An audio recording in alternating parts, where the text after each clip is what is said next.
ኢትዮሪካ ተለቋል። ነገር ግን አሁን መነጋገሪያ የሆነው የቴዲ አፍሮ አዲሱ አልበም ኢትዮሪካ መለቀቅ ብቻ አይደለም። አልበሙ በዩቲዩብ እንደተጫነ በኮመንት መስጫው ላይ የሰፈረው አንድ መልእክት መላውን የኢንተርኔት ተጠቃሚ አስደምሟል። መልእክቱ የተጻፈው ለዛሬ ሳይሆን ለወደፊቱ ትውልድ ነው።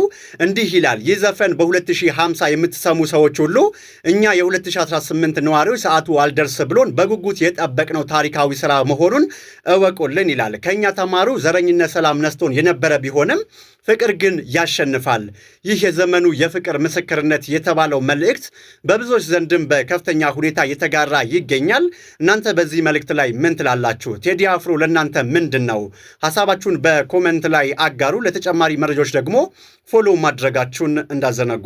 ጠቅላይ ሚኒስትሩ ለቴዲ አፍሮ ምላሽ ሰጥተዋል። አንዳንዶች የጠቅላይ ሚኒስትር አብይ አህመድ ንግግር ለቴዲ አፍሮ የተሰጠ ምላሽ አድርገው ወስደውታል። ጠቅላይ ሚኒስትር አብይ አህመድ ወቅታዊ አጀንዳዎችን ከነፋስ ኃይል ጋር በማነጻጸር ንግግር አድርገዋል። ጠቅላይ ሚኒስትሩ ዛሬ የነፋስ ኃይል ማመንጫ ፕሮጀክት መርቀው ባስከፈቱበት ወቅት ባደረጉት ንግግር አሁን ላይ ያሉ አንዳንድ አጀንዳዎች የትንፋሽ ንፋስ ያህል እንኳን ኃይል የላቸውም ሲሉ ገልጸዋል። ጠቅላይ ሚኒስትሩ በንግግራቸው ብልጽግናን በደም መሰረት ላይ ነው ያቆምነው በማለት በማንኛውም ውጫዊ ጫና እንደማይናወጥ አጽንኦት ሰጥተዋል። ጉዟችን በደም መሰረት ላይ የቆመ በመሆኑ አይናወጥም። በብዙ ውጣ ውረድና ስቃይ የታለፈ በጽኑ መሰረት ላይ ያረፈ በመሆኑ አሁን የሚነሱ ትንንሽ አጀንዳዎች አያወቁንም ሲሉ ተደምጠዋል። እዚህ ከተከልናቸው የንፋስ ኃይል ማመንጫዎች ወይም ፋርሞች የአንዱን ያህል እንኳን ንፋስ የሌላቸው አጀንዳዎች የሚያውቁን ሰዎች አይደለንም፣ የምናደርገውንም በሚገባ እናውቃለን ብለዋል አብይ አህመድ። ጠቅላይ ሚኒስትሩ ትናንሽ ሲሉ የገለጿቸውና ጉዟቸውን እንደማያደናቅፍ የተናገሩላቸው ወቅታዊ አጀንዳዎች የትኞች እንደሆኑ ግን በዝርዝር የጠቀሱት ነገር የለም። እንደሚታወቀው በዛሬው ዕለት ድምፃዊ ቴዲ አፍሮ ኢትዮሪካ የተሰኘው አልበሙን መልቀቁ ይታወቃል። በሀገር አቀፍ ደረጃ ታዲያ ሰሞንኛ አጀንዳ እንደነበርም አይዘነጋም። በዚህ ደረጃ ቴዲ አፍሮን ትፈሩታላችሁ? ራሳችሁን አስበላችሁ። ወይኔ ብልጽግና! እኔ ቢሆን አልኩ እኮ ቴዲ አፍሮ መግለጫው በጣም ነው ደስ ያለን ምናምን ብዬ ብልጽግና ቢሆን ሩዋንዳ ነው ማድረገው። ቢዝነስ አትችሉም፣ ፖለቲካ አትችሉም።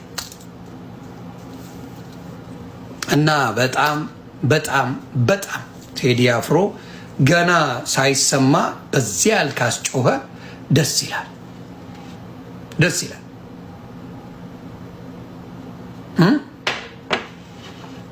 ደስ ይላል፣ ይችላል። ግልብጥብጥ ነው የሚያደርገው የሌሎቹን ስራ። ለምን? ጎበዝ ነው። የህዝብ ልጅ ነው ቴዲ። የህዝብ ልጅ ነው። የህዝብ ልጅ ነው። ቤተሰብ ይሄ ነው ፋክቱ፣ ሌላ ነገር የለም። መግለጫ እንኳን እንዳያወጣ ቴዲ አፍሮን አፍነውታል።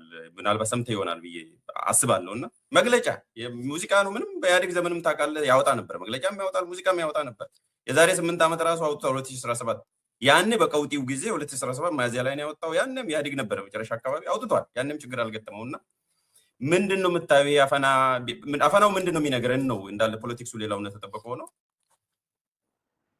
በጣም ይወዱታል ማለት ነው። ፕሮሞሽን እኮ ነው የሰሩለት። ክሬዲት ፕሮሞሽን በወሬ እኔ ለምሳሌ ሙዚቃም ብዙም ስለማልከታተል እንደሚወጣ አላውቅም ነበረ። ስላፈኑት ግን እኔም ሰማሁት። አይ ቲንክ አብዛኛው ሰው አሁን ካለው የኢትዮጵያ ችግር በኢትዮጵያ ውስጥ ህዝቡ አሁን ከፍተኛ ችግሩ ኑሮ ውድነት ነው። ሁለተኛ የሰላም እጦት ነው። ስለ ሙዚቃ ብዙ የሚሰማ ሰው የለም። መግለጫ በመከልከል በሚሊዮን ብር አውጥቶ ሊያገኝ የማይችለውን ፕሮሞሽን የሰሩለት እና እድለኛ ነው። ሊያመሰግናቸው ኮምፕሌን ሊያደርግ ሳይሆን ሊያመሰግናቸው ነው የሚገባው። የሚያሳይህ ምን ያህል ደም እንደሆኑ ነው የሚያሳይህ። አሁን ካለው ነባራዊ ኢትዮጵያ ሁኔታ ሚውዚክ ኢዝ ዘ ሊስት ኦፍ ዲስ ገቨርንመንትስ ፕሮብለም። ኢቨን አይደለም አይደለም በእንትን አሁን በአሁኑ ጊዜ የኢትዮጵያ መንግስት ችግር ሙዚቃ ሲሆን ስታየው ይሰይ ያኔ እንደ ቀልድ ምለው ነገር አለ። they live ይሄ የተወሰነ ደሴት የብልጽግና ደሴት እና ኢትዮጵያ እኮ የተለያዩ ናቸው። ደሴት ውስጥ አየህ ስለ ሙዚቃ ሲያስቡ ነው የሚውሉት ማለት እኮ ነው። ደሴት ውስጥ ስለ አሪፍ መኪና፣ ስለ ቆንጅዬ ይሄ ብልጭልጭ ስለሚሰሩት ነገር ነው።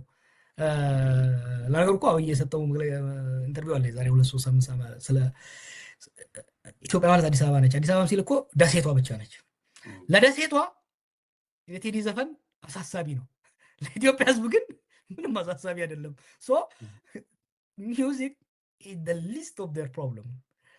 ግን በእንትን ራሱ በጠላትነት ደረጃ ብታስቀምጥ እንኳን በጣም ትልቅ የምፈራው ነገር አይደለም። ስማ በጦርነት በተወጠረ መንግስት ኢኮኖሚ በዳሸቀ መንግስት ውስጥ ለሙዚቃ አቴንሽን ሰጥተህ አላስፈላጊ አሁን የቴዲን ዘፈን የሚወዱትም የማይወዱትም ያዳምጡታል። ይሄን ዘፈን አም ኢገር ቱ ሊስን እኔ ራሱ ምናልባት ምን ብሎ ነው ሊክ አድርጎ ነው ምን ብሎ ነው ምን መልእክት ይዞ መጥቶ ነው እንደዚህ የሚያፍኑት የሚለው ይመጣል። መልእክቱ እስቲ መንግስት ይውደም የሚል ራሱ ይሆነ ማት እኮ መንግስት የሚረግም ሙዚቃ ወጥቷል ባለፈው 1-2 ዓመት ስንቱን ሰምተሃል አንተ? አሁንም ራሱ ከአንድ አልበም ነው እንግዲህ ይዞ እየወጣ ያለው መቼም ከዛ ውስጥ መንግስት የሚረግም ምናልባት 1-2 ቢሆን ነው አይደል? የማያዳምጠው ቋንቋው የማይችለው አስተርጎ ነው የሚያዳምጠው። አሁን ራሳቸው ላይ የተኮሱት እያልከኝ ነው። አሁን ስማ ከአክሱም እስከ ሞያሌ እስከ ደወሌ ምንድነው መንግስት እንዲያስበረገገው የሚለውን it has made it the most awaited album of the year። ሰበር ቴዲ አፍሮ ታሪክ ጻፈን። ጀንበር የተባለው ሙዚቃው በተለቀቀ በ2 ሰዓት ውስጥ ከ1.5 ሚሊዮን በላይ ቪው በማግኘት ታሪክ ሰርቷል። በኢትዮጵያ ሙዚቃ ውስጥ እንደዚህ ነገር ታይቶ አይታወቅም። በዛሬው የቴዲ አፍሮ የኢትዮሪካ የተባለው አልበም መለቁ ይታወቃል። በዚህ አልበም ውስጥ 18 ዘፈኖች አሉ። ቴዲ አፍሮ 18ኛው ዘፈን ነው በቅድሚያ የለቀው በዩቲዩብ ላይ ሲለቃቸው ማለት ነው። 18ኛው ዘፈን ደግሞ ጀንበር ይላል። 18ኛው ዘፈን የመጀመሪያውን እይታ ያገኘ ሲሆን ይህም በታሪክ በዩቲዩብ ታሪክ ላይ በኢትዮጵያ ዩቲዩብ ታሪክ ከፍተኛ ቪው በማግኘት ሪከርድ ሰብሯል። ጀንበር የሚለው በተጨማሪም 18ቱ ሙዚቃዎች በአሁኑ ሰዓት ላይ እይታቸው በከፍተኛ ሁኔታ በመቶዎች እና ወደ ሚሊዮን የሚጠጉ ሲሆን በሪል ታይም ቪዋቸው ግን አብዛኛዎቹ ከሚሊዮን በላይ ማለፋቸው ታውቋል። በየ24 ሰዓቱ ላይ የዩቲዩብ አፕዴትን መመልከት የሚቻል ሲሆን ቴዲ አፍሮ ግን በዚህ ኢትዮሪካ በተባለው አልበሙ በኢትዮጵያ ሙዚቃ ታሪክ ውስጥ ትልቁን ሪከርድ ሰብሯል በዩቲዩብ እይታ። የቴዲ አፍሮ ሙዚቃዎች በስፖቲፋይ እና እንደዚሁም በአፕል ሚውዚክ የቀረቡ ሲሆን በቢልቦርድ ላይ እንደሚገባ ይጠበቃል። መረጃዎች እየተከታተልን እናቀርባለን። አካልክም እግርም ቆማጣ ይሆንክ ልምሽ ያዘና አይም በኦርቶዶክስ ተደብቀ የምትቀባጥር ቀባጣሪ አንተ ድኩማን ቴዎድሮስ ብፁዕ ቅዱስን ነው ትለናል። ብፁዕ ሊሆን አይችልም። ድራግ ነው የሚሰራ። እንደውም ድራግ ትስባለህ አቁም መባል ነው ያለበት። ሚስትህ አሳስታለች አቁም። አንተም ካሬ ነበርክ እስካሁን ድምጽ ያምራል ለህዝብ ስራ ለአማራው ስራ እስኪ ድምጹን መባል ነው ያለበት። እንዲሁ ቴዲን ለመደበቅ ንጉሳችን ምናምን ያዝማሪ ንጉስ የለው። የፖሊስ ዘመድ የቤንዚን አመድ ያዝማሪ ንጉስ የለም። አዝማሪ ለንጉሶች ሊቀመኳሱ ነው ይሰራል እንጂ ንጉስ ሊሆን አይችልም። የንጉሶች ግን አጨብጫቢ ነው፣ አድናቂ ነው። አዘመረ ማለት አደነቀ ማለት፣ አዝማሪ ማለት አድናቂ ማለት ነው በግዕዝ። አንዳንድ የመንደር ዘፋኞች ላይ እንጂ በቴዲ ደረጃ እንደማይሆንም በእርግጠኝነት እናገራለሁ። ግን ያ ደረጃ እንኳን ቢደረስ እናወርደው ምንድን እንጣለው ምናምን ገፍትሮ የሚል ግርግር የሚፈጥር ሙዚቃ ቢሆን እንኳን ምን ማለት ነው? የኢትዮጵያ መንግስት ምንም ማለት ነው። ሚሳኤል ተተኩሶበት ያልሄደ መንግስት ኢትዮጵያ ውስጥ ያለ ዘረኛ ከየሰፈሩ ተወራጅቶ እንዳቅሙ በጅራፍም በክላሽም በመግለጫ ሞክሮት ምንም ያልሆነ መንግስት በሙዚቃ ምን ሊሆን ይችላል? ያኔ የሚያጓጉ የተለዩ ድምጾች አሁን የዘውትር ናቸው። ያኔ በዘረኝነት የሚወገዘው መንግስት ዛሬ በዘረኝነት ዘረኞች የሚወጉት መንግስት ያለበት ሁኔታ ነው ያለው። እኔ ወይ ነገ ወይ ከነገ ወዲያ እታሰራለሁ። ያው መጥተዋል አሉ ምናምን ሊሉ መሰለኝ ነው ደህንነቶች መጥተዋል። እኔ ወደ አዲስ አበባ እየመጣሁ ነው። ዲላ የለውም። በአጋጣሚ በዚህ አጋጣሚ ልንገራችሁ፣ እኔ ዲላ አይደለሁም፣ ወደ አዲስ አበባ እየሄድኩ ነው። የሚፈልገኝ አካል ካለ አዲስ አበባ ላይ አብዱላ ልናገር ሰው የመጣሁት የቴዲ አፍሮና የአርት ቲቪ ነገር ልንገራችሁ። እውነት ይመቻል። አርት ቲቪ ከፍተኛ ማስታወቂያ ነው የሰራው። እንዴት አደረገ አትልም? ቀጥታ ስርጭት የሚባል ነገር መንግስት በህግ ከልክሎታል። ፓርላማ ላይም ጠቅላይ ሚኒስትሩ የፈለግከው አካል ቀጥታ ስርጭት ማስተላለፍ ተከልክሏል በህግ። ኢትዮጵያ ውስጥ በቃ የለም ከዚህ በኋላ ቀጥታ ስርጭት ላይ ወጥተህ መግለጫ መስጠት፣ ፕሮግራም ማዘጋጀት ተከልክሏል። ከዜና በቀር ዜና የተጻፈ ነገር ነው። እሱን አርት ቲቪ ድብን ያለች ማስታወቂያ የሰራው እና ወጥቶ ለምን አስረዳም? ቀጥታ ስርጭት መግለጫ መስጠት ይቻላል አይቻልም የሚለው ያውቁታል። ተከለከለ የሚለው ነገር የተከለከለ ነገር ደግሞ የኢትዮጵያ ሕዝብ ስለሚወድ ይላል እና ወጥቶ ለምነግር መንግስት ደግፎ ይችላል። መንግስት ከሀገር ያባረረኝ መንግስት መስሎኝ ወደ አዲስ አበባ መጣሁ እኮ መንግስት እያባረረኝ ነው። እውነት ነው ግን እውነቷን መካካድ የለብን።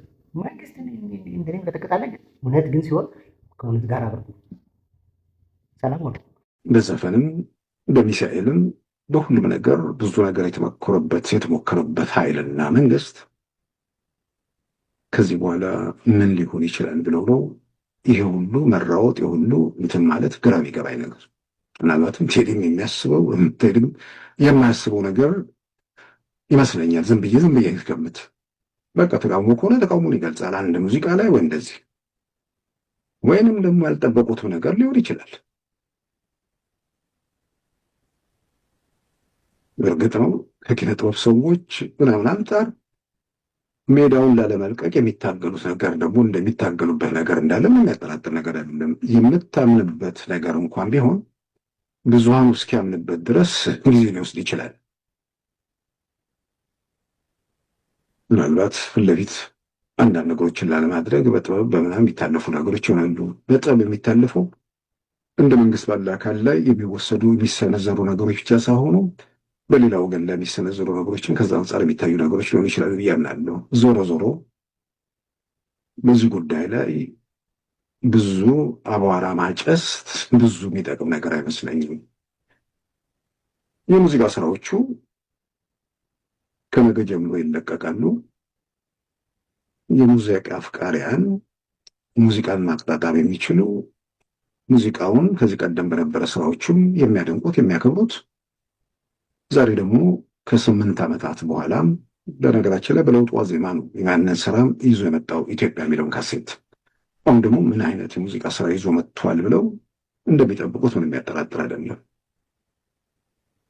የብሶቱ ካምፕ፣ የጩኸቱ ካምፕ፣ የግርግሩ ካምፕ 1-2 ቀን በዚህ ሁኔታ ይቀጥላል። ከዛ በኋላ ምን የሚቀጥል ነገር የለም። ሙዚቃ የሚያጣጥመው ሰው ሙዚቃውን እያጣጠመ ይቀጥላል።